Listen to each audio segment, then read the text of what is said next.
What if the universe speaks to us in a language we are only just beginning to understand? Imagine a message not carved in stone or written on scrolls of papyrus, but woven into the very fabric of a sacred text, a hidden language of numbers. Could the Qur'an contain a hidden code beneath its verses? Could there be a mathematical architecture, a secret key waiting to be found, a message from the cosmos or its creator embedded in digits and counts, not just words, but structure, arrangement, frequency? Think of our DNA, a long, complex code holding life's blueprint. Could a holy book have spiritual DNA, a numerical fingerprint of intelligence? This is serious inquiry. Mathematicians, cryptographers, theologians peering in, not just with faith, but with science and logic, searching for patterns that defy chance.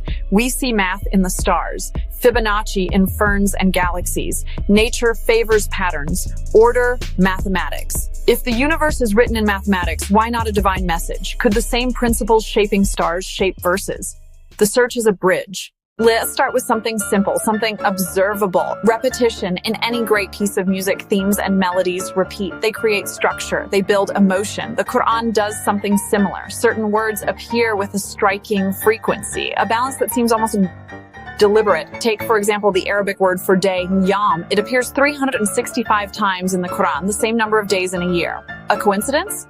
Perhaps, but it's a fascinating one. It makes you stop and think. It makes you wonder if there's more to the story. The patterns don't stop there. The word for month, shahr, appears 12 times, the number of months in our calendar year. Again, the mind seeks a connection. Is this just a linguistic accident or a subtle hint? 23, the number of chromosome pairs in a human. The words for land and sea show a curious relationship. Now, let's do a little math. Sea mentions 32 divided by 45, about 71%, astonishingly close to Earth's actual water-land distribution. A stunning correlation, one that seems to defy random chance. It reads like scientific knowledge encoded centuries ago. Now we dive into deeper, more turbulent waters. We encounter a number, a single prime number that has become the focus of intense debate and fascination. The number 19. The theory surrounding this number is one of the most famous and controversial claims of a Quranic code. It was popularized in the 20th century by a biochemist named Rashad Khalifa. He claimed that the number 19 is the key, the fundamental constant of the Qur'an's mathematical structure, the signature of its author, a proof of its divine origin. He argued that was locked away until an age of computers could verify it. The evidence presented is intricate. It starts with the very first verse of the Qur'an, the Bismillah. It consists of 19 Arabic letters. The Qur'an itself is composed of 114 chapters. That number, 114, is a multiple of 19. It's 19 times 6. The theory goes on. The total number of verses in the Qur'an is said to be a multiple of 19. The entire book, according to this theory, is a fortress of mathematics built around this single prime number.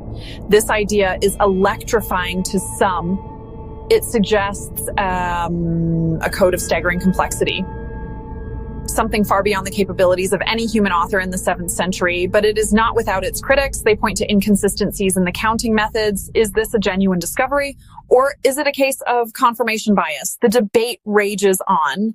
How do we even begin to think about hidden codes? We can turn to a fascinating field of human ingenuity, cryptography. It's the science of secret communication, of writing codes, of solving codes. For thousands of years, humans have used cryptography to protect their most important secrets.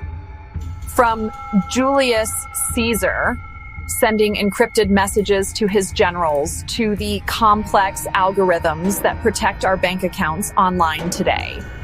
Cryptography is all about finding meaning where others see only noise. It's about recognizing a pattern hidden within randomness, a signal in the static. At its heart, cryptography relies on two things: a key and an algorithm. The algorithm is the method, the set of rules you use to scramble the message. The key is the secret piece of information that lets you unscramble it. Without the key, the encrypted message is just gibberish. But with the key, the gibberish transforms into meaningful information. Think of it like a locked treasure chest. The algorithm is the design of the lock. The key is what opens it. The challenge for the codebreaker is to figure out the lock's design, or even harder, to find the key itself without being given it. When we look for a numerical code in the Qur'an, we are acting like cryptographers. We are treating the text as a potential ciphertext, a message that has been encoded. The patterns we discussed, the word counts, the number 19, could be clues. They could be part of the algorithm or hints that point toward a key. For most of human history, searching for complex numerical patterns in a large book like the Qur'an was an impossible task. Imagine trying to count every letter, every word. It would take a lifetime. And honestly, you'd probably make mistakes. The sheer scale of the data was a barrier, a locked door. But today, something has changed. We have a new key, a powerful one. We have computers. The digital age has given us tools that our ancestors could only dream of. Tools that allow us to analyze text with incredible speed and precision. With modern software, we can scan the entire Quran in seconds. We can count the occurrences of any word or letter. We can search for prime numbers. We can analyze verse lengths. We can map the relationships between chapters. We can test hypotheses that would have been untestable just a few generations ago. The text of the Quran, which consists of over 77,000 words, can be transformed into a massive data set, a universe of numbers ready to be explored. This has opened up a whole new frontier in the search for hidden codes, a digital playground for the curious mind. The computer is a powerful tool, but it's only as wise as the questions we ask it. Why are we so drawn to this idea? What is the deep magnetic pull of a supposed code in a holy book? I think it speaks to a fundamental human desire. It's the desire to know that we are not alone in the cosmos. The hope that there is an intelligence greater than our own. And really, the wish for a sign, a clear, undeniable proof that the universe and our place in it has meaning. A numerical code verifiable by mathematics would be the ultimate sign. It would be a message that transcends language, culture, time. A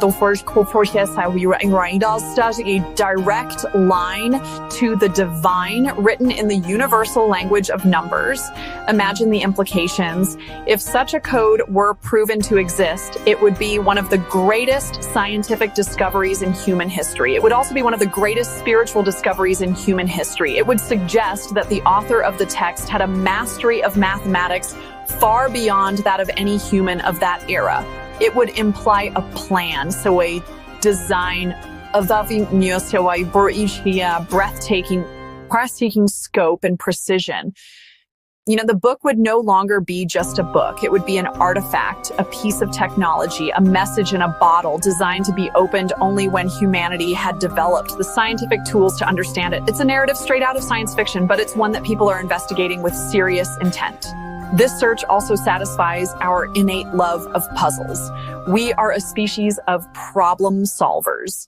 Let's step back for a moment and think about the universe. When we send probes into the void, like the Voyager spacecraft, what do we put on them to communicate? We don't just send poetry or music. We send science. We send mathematics. We include diagrams of our solar system. We describe the structure of the hydrogen atom. We use binary code. Why? Because we assume that mathematics is a universal language. We believe that any intelligent civilization, anywhere in the cosmos, would understand the principles of physics and the logic of numbers. They would recognize a prime number. They would understand the ratio pi. Mathematics is the bedrock of our understanding of the physical world. From the smallest subatomic particles to the largest superclusters of galaxies, everything follows mathematical laws. The force of gravity, the speed of light, the behavior of energy, all can be described with elegant equations. Galileo famously said that the universe is a grand book written in the language of mathematics. If that's true for the physical creation, why would it be different for a divine revelation? Why would the creator use one language for the stars and a completely different one for a message to humanity? The idea of a mathematical code in the Quran rests on this very premise, that if there is a God who created the universe according to mathematical principles, it is logical to think that he would use the same signature language in his scripture. It would be a way of linking the two revelations, the book of nature. The search for a numerical code in the Quran stands at a fascinating crossroads. It's a place where two of the most powerful forces in human civilization meet: faith and reason. Faith, reason. Faith is the realm of belief. Trust, the heart. Reason is the realm of evidence. Logic, the mind. One asks you to believe, the other asks you to prove. But what if they are not enemies? What if they are two sides of the same coin? What if they can work together? The investigation into Quranic numbers is a perfect example. It begins with a premise rooted in faith, and the belief that the Quran is a divine text. But it doesn't stop there. It applies the tools of reason and science to test that premise. It uses mathematics, like statistics, and computational analysis. It demands evidence. It looks for statistically significant patterns. In this way, it attempts to build a bridge between the two worlds, like to use the methods of science to explore the claims of religion. This is a bold, modern endeavor.